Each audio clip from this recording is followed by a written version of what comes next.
வணக்கம். பள்ளி மாணவிக்கு பாலியல் தொல்லை கொடுத்த வழக்குல கைதாகி இருக்கும் பள்ளி காப்பகத்தோட காவலாளியோட வாக்குமூலம் காவல்துறையை குளநடுங்க வச்சிருக்கு. இந்த செய்தியை கேட்கிற நம்ம எல்லாருக்கும் நெஞ்சமெல்லாம் பதற செய்யற அளவுக்கு படுபாதக செயல் அரங்கேறி இருக்கு. நம்ம வட மாநிலத்துல இருக்கிறோமா தமிழகத்துல இருக்கிறோமா அப்படின்னு யோசிக்க வைக்கிற அளவுக்கு இருக்கு அந்த செயல்பாடு. சென்னை புறநகர் பகுதியில அரசு சேவை இல்லம், அதாவது அரசு காப்பகம்னு ஒன்று செயல்பட்டுக்கிட்டு வருது. இங்க மொத்தமா கிட்டத்தட்ட ஒரு 128 மாணவிகள் 5 வயது குழந்தையிலிருந்து எல்லாரும் அங்க படிச்சுக்கிட்டு இருக்காங்க. இந்த குழந்தைகள்லாம் அங்கேயே தங்கி காலேஜுக்கும் ஸ்கூலுக்கும் போயிட்டு வராங்க. சில நாட்களுக்கு முன்னாடி விழுப்புரம் மாவட்டத்தை சேர்ந்த 13 வயசு ஒரு குழந்தை அந்த இல்லத்துக்கு சேர்ந்திருக்கிறாங்க. அந்த 13 வயசு குழந்தை அந்த பகுதியில் இருக்கிற ஒரு அரசு பள்ளியில 8ஆம் வகுப்பு படிச்சுட்டு வராங்க. ஜூன் 8ஆம் தேதி அன்னைக்கு அரசு காப்பக இல்லத்துல மாணவி தனியா இருந்திருக்கிறாங்க. அன்னைக்கு பள்ளி விடுமுறைங்கிறதுனால அவருக்காக ஒதுக்கப்பட்டிருக்கக்கூடிய அந்த அறையில குழந்தை தனியா இருந்திருக்கிறாங்க. அப்போ மர்ம நபர் ஒருத்தர் மாணவியினுடைய முகத்தை துணியால மூடி ஆள் நடமாட்டம் இல்லாத பகுதிக்கு தூக்கிட்டு போயிருக்காங்க. அப்போ மாணவி சத்தம் போட்டு இருக்கிறாங்க. கடுமையா அவன்கிட்ட இருந்து வெளியேறதுக்கு முயற்சி பண்ணியிருக்கிறாங்க. உடனே அந்த மர்ம நபர் அந்த மாணவியோட குழந்தையோட வாயை துணியால மூடி இருக்கான். அதன் பிறகு மர்ம நபர்களுடைய பிடியிலிருந்து தப்பிக்க முயற்சி செய்திருக்க குழந்தை திமிரி எழுந்திருக்கு. உடனே ஆத்திரம் அடைஞ்ச அந்த மர்ம நபர் என்ன பண்ணியிருக்கான், முரட்டுத்தனமா அந்த 13 வயசு குழந்தையோட தாக்கியிருக்கான். அந்த குழந்தையோட காலை உடைச்சிருக்கான். வலியால கதறி துடிச்சு அந்த 13 வயசு மாணவி அதன் பிறகு அவனை எதிர்த்து போராட முடியாம மயங்கி கீழே விழுந்திருக்கு. அப்போ அந்த நபர் ஈவிரக்கம் இல்லாம மாணவியை கொடூரமா பாலியல் துன்புறுத்தலுக்கு உள்ளாக்கியிருக்காங்க. வழியில மாணவி கத்தி கதற சத்தம் கேட்டு சக மாணவிகள் அங்கு வர மர்ம நபர் அங்கிருந்து தப்பிச்சு ஓடி போயிருக்கான். சக மாணவிகள் அங்கிருந்து என்ன பண்ணியிருக்காங்க, அந்த குழந்தைய மீட்டு குரோம்பேட்டையில இருக்கக்கூடிய அரசு மருத்துவமனையில சேர்த்திருக்காங்க. சம்பவம் நடந்த அரசு காப்பக இல்லத்துக்குள்ள வெளியில இருந்து புது நபர்கள் யாரும் அவ்வளவு ஈஸியா உள்ள போக முடியாது. ஏன்னா அந்த காப்பகத்துல அந்த சுற்றுச்சுவர் காம்பவுண்ட் சுவர் மேல ஒரு முள்வெளி அமைக்கப்பட்டிருக்கும். அதை தாண்டி யாராலையும் உள்ள வர முடியாது. அதோட அரசு இல்லத்து வெளியில எப்பவும் வாட்ச்மேன் இருந்திருப்பாங்க.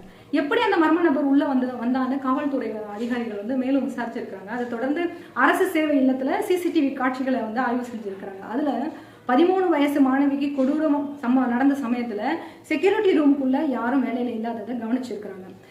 வெளிநபர்கள் யாராவது அரசு காப்பகம் இல்லத்துல வந்திருக்காங்களான்னு பார்த்தா அடுத்த சிசிடிவி ஆராய்ச்சி பண்றாங்க. அப்பவும் யாரும் உள்ள வரல. அப்பதான் அதன் பிறகுதான் அந்த வேலையில இருந்த காவலாளி மேத்யூ மேல காவல்துறைக்கு சந்தேகம் ஏற்பட்டிருக்கு. அந்த மேத்யூ கிட்ட சம்பவத்தின் போது செக்யூரிட்டி ரூம்ல நீ இல்லையே, நீ என்ன பண்ணிக்கிட்டு இருந்த அப்படின்னு கேட்டிருக்கிறாங்க. அதுக்கு அந்த மேத்யூ என்ன சொல்லியிருக்காரு, நான் கழிவறைக்கு போயிருக்கேன் அப்படின்னு தகவல் சொல்லியிருக்காரு. திரும்ப காவல்துறை அவர் சொன்னது உண்மையா பொய்யான்னு சிசிடிவி காட்சிகளை ஆய்வு செய்து பார்க்கும்பொழுது கழிவறைக்கு போகலன்னு உறுதியாகியிருக்கு. இதை எடுத்து காவல்துறை ஸ்டைல மேத்யூவை விசாரிச்சிருக்கிறாங்க. அப்பதான் உண்மையை ஒத்துக்கிட்டு இருக்காங்க. 13 வயசு குழந்தைய கொடூரமா வன்கொடுமை செய்த காவலாளி மேத்யூ கடந்த 10 வருஷமா அங்கதான் வேலை பார்த்திருக்காங்க. அங்க அவருக்கு காலேஜ் படிக்கிற ஒரு மகனும் ஸ்கூலுக்கு போகிற அளவுக்கு இன்னொரு மகனும் இருக்கிறாங்க. புற்றுநோயால பாதிக்கப்பட்ட இவனுடைய மனைவி போன வருஷம் இறந்து போயிருக்கிறாங்க. இந்த நிலையில தான் விழுப்புரம் மாவட்டத்தை சேர்ந்த 13 வயசு குழந்தை கொஞ்ச நாளைக்கு முன்னாடி தான் அந்த அரசு இல்லத்துக்கு சேர்ந்திருக்கிறாங்க. புதுசா வந்த குழந்தைன்றதுனால யார்கிட்டையும் பேசாம சகஜமா இல்லாம தனியாவே இருந்திருக்கு. அது அப்படி இருந்த அந்த குழந்தையை கவனிச்சு அந்த மேத்யூ அவனோட வக்கர பார்வை குழந்தை மேல விழுந்திருக்கு. இவன் கூட இன்னொரு காவலாளி வேலை செய்திருக்கிறாரு. அவர் அந்த சம்பவத்தை அன்னைக்கு லீவு போட்டிருக்காரு. ஏற்கனவே குழந்தைய கவனிச்சிருந்த மேத்யூக்கு இன்னொருத்தர் லீவு போட்டது அவனோட ஆசைக்கு சாதகமாயிடுச்சு. மேத்யூ முதற்கட்ட விசாரணையில எந்த பதிலும் சொல்லாம அமைதியா இருந்திருக்கான். அதனால மேத்யூ கிட்ட உண்மையை வரவழைக்க பாதிக்கப்பட்ட அந்த குழந்தையோட உடம்புல உன்னோட முடியும் ட்ரெஸ்ஸும் இருந்ததுன்னு சொல்லி அதன் பிறகு வழக்கமா நம்மளுடைய காவல்துறையினுடைய ஸ்டைல விசாரிச்ச போதுதான் அந்த நாய் உண்மையை ஒத்துக்கிட்டு இருக்கான். அது மட்டும் இல்லாம அந்த குழந்தையை என்னென்ன கண்ணோட்டத்துல பார்த்தேன் அப்படின்னு கொடூரமா காவல்துறை அதிகாரிகள் கிட்ட விவரிச்சிருக்கான். அதை அவன் சொன்னதை கேட்ட காவல்துறை அதிகாரிகளுக்கு கொலை நடுங்கிற அளவுக்கு இருந்திருக்கு. அப்போ 13 வயசு குழந்தைக்கு ஏற்பட்டது போல மேத்யூவால வேற யாரும் பாதிக்கப்பட்டிருக்காங்களா அப்படின்னு தொடர்ந்து காவல்துறை விசாரிச்சுக்கிட்டு இருக்காங்க. இவ்வளவு ஒரு கொடூரமான ஒருவனை சின்ன குழந்தைங்களுக்கு காவலாளியா வச்சிருக்கிறாங்க. நினைக்கவே பதறுது.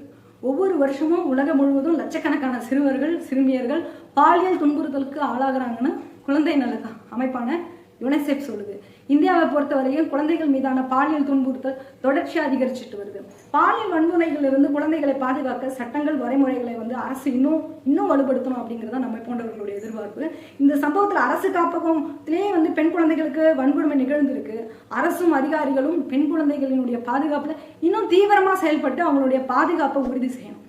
இந்த வழக்குல கைது செய்யப்பட்ட குற்றவாளி மேத்யூவுக்கு விரைவில் தண்டனை கிடைக்கணும். இந்த சம்பவத்தை கேட்கும்போது ஒவ்வொரு தாய்மார்களும் நம்ம வீட்லயும் பெண் குழந்தை இருக்கு அப்படிங்கிற ஒரு அச்ச உணர்வை கண்டிப்பா ஏற்படுத்தும். ஆக குழந்தைகளும் பெண்களும் இந்த சமூகத்தில் சுதந்திரமாக வாழ முடியுங்கிற உணர்வை, பாதுகாப்பை அரசு ஏற்படுத்தணும்.